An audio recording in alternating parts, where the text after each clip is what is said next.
Governor Dauda Lawal pledges full support to Nigeria Immigration Service to tackle insecurity in Zamfara. Zamfara government urges Gusau resident to back new great master plan as commissioner warns against encroachment.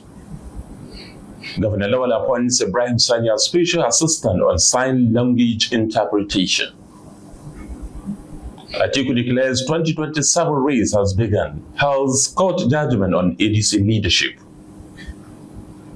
Algeria crashes out of 2026 World Cup after 2-0 loss to Switzerland.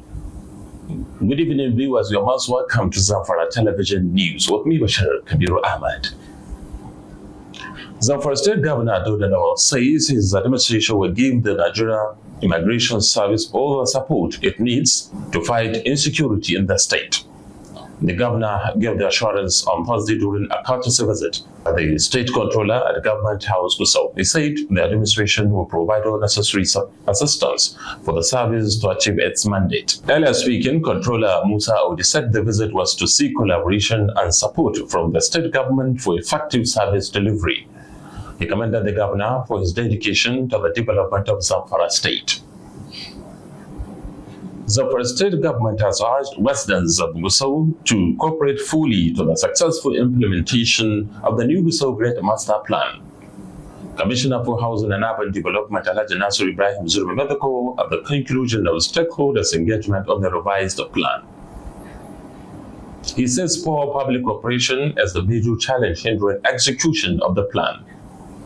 He warned residents against encroachment, road obstruction, and construction of substandard structures. The initiative aligns with Governor Dauda Lawal's urban renewal agenda to transform the state. In his closing remarks, Permanent Secretary of the Ministry, Dr. Nawal Hussaini, MNI, appreciated participants' contributions and assured them of government's commitment to work harmoniously towards achieving the set objectives.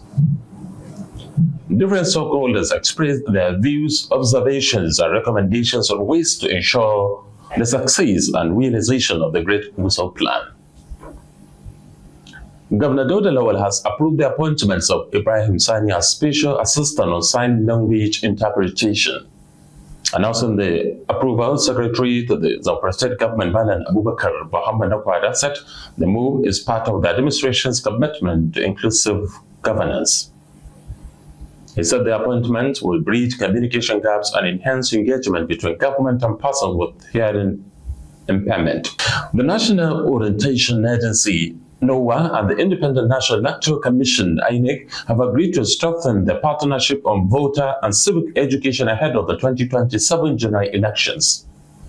Agreement reached during a meeting between the Director General of NOAA, Larry Saoni, and INEC Chairman. In a statement, the DG NOAA said if continuous voter education is essential to combat misinformation, increase voter participation, and strengthen democracy. He noted that lessons from the 2023 general election revealed major gaps in civic awareness, especially among first-time voters. Responding, the INEC Chairman, Josh Amo-Petan, described the partnership as vital to Nigeria's democracy.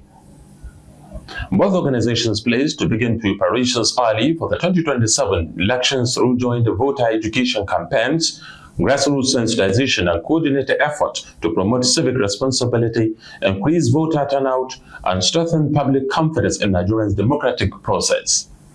The Katsina State Governor, Malam Diko Umar Rada, has commissioned the first general hospital in Ndumi local government area. Speaking of the ceremony, Governor Rada described the project as a fulfillment of a pledge made to the people of Ndumi. He reiterated his administration's commitment to projects that directly improve lives, particularly in healthcare, education, infrastructure, and agriculture. Presidential candidates of the African Democratic Congress, Atiku Abubakar, says the journey to unseat President Bola Tinubu in the 2027 presidential election has begun.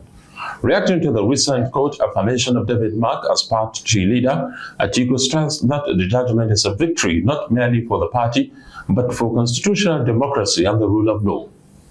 He emphasized that no amount of political intimidation will derail the democratic aspirations of Nigerians. The joint traditional councils of Ekiti, Oke-Oro local governments have rejected the reported nomination of Olawoye Rahim Tunji as APC candidate for Ekiti, Oke-Oro, Aropodun, Eshin Federal Constituency. Owalobo Obo Ele Obarupos Adebayo described the development as a violation of the party's primary election outcome and a breach of fairness and inclusion. Now on sports, Algeria has become the sixth African country eliminated from the 2026 World Cup following a 2-0 defeat to Switzerland in a round of 32 clash on Friday. The victory ends on 88-year World Cup knockout hoodoo for Switzerland. Algeria's exit means over half of Africa's 10 flag bearers are now out, including Cote d'Ivoire, Senegal, Tunisia, South Africa, and Cote d'Ivoire. That's the news. Thank you for watching.